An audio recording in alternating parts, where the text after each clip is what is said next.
It was a cool autumn morning at the mountain temple. The maple leaves had begun to turn brilliant shades of red and gold. A gentle breeze stirred the wind chimes as the old monk Hakuin sat peacefully beside the temple pond.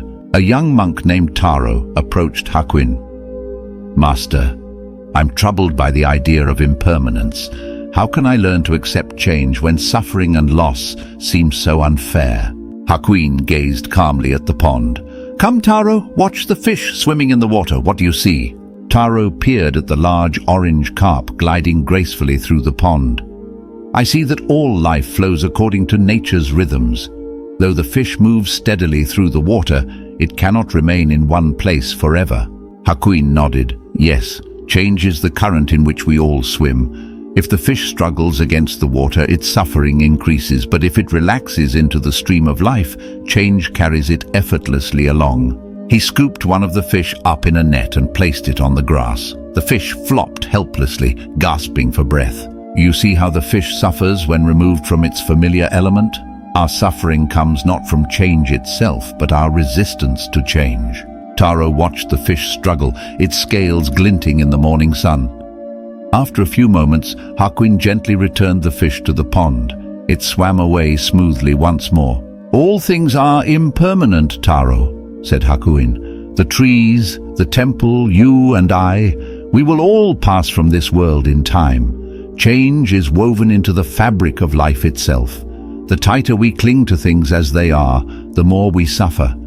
"But why must we lose the people and places we love?" asked Taro, his brow furrowed. Hakuin smiled kindly. "Does the impermanence of the fish diminish its beauty?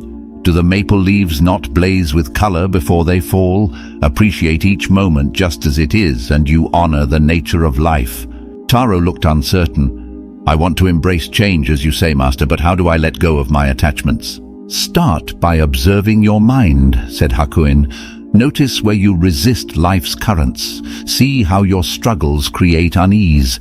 Then relax. Trust that change unfolds for a purpose. Flow with what comes, rather than forcing life to match your plans." Taro grew thoughtful as Hakuin's words took root within him. The old monk was right. All his suffering sprang from inner resistance, not external events. If he could align himself with the greater movement of life, perhaps he could find peace, come what may. Taro bowed deeply to Hakuin. "Thank you, Master. Your wisdom has opened my eyes. I feel as though a weight has lifted from my heart." "I am glad, Taro," said Hakuin, nodding. "Return to your duties now, but remember to practice mindfulness. Observe the impermanent nature of thoughts and feelings as they arise and pass away within you. Thus, you will understand true detachment." Taro spent the next few weeks contemplating Hakuin's teachings. While sweeping the temple grounds or carrying water from the well, he noticed how his mind clung to ideas of permanence, wishing this moment would last, fearing the next. Gradually, he learned to accept each transient moment without judgment. One morning, Taro was gathering mushrooms in the forest when the sky darkened with sudden storm clouds.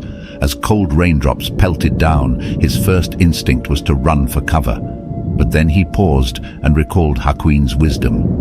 Flow with what comes, rather than forcing life to match your plans. Taro opened his awareness to the full sensory experience of the storm.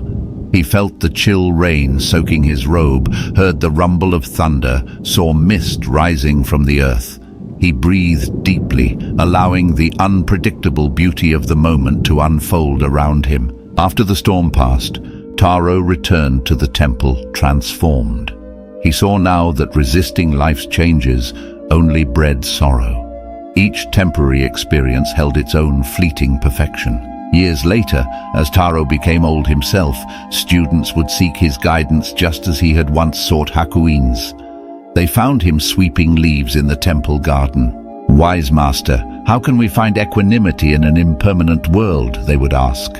And Taro would reply, "Do not swim against the stream, flow gracefully with life, and you will find peace in each changing moment." Though Taro went on to become a renowned teacher, He never forgot the simple wisdom Hakuin had imparted about accepting change. For the old monk had taught him that only by aligning ourselves with life's impermanence can we find harmony and contentment. This is Narrative Dreamscape. Thanks for watching.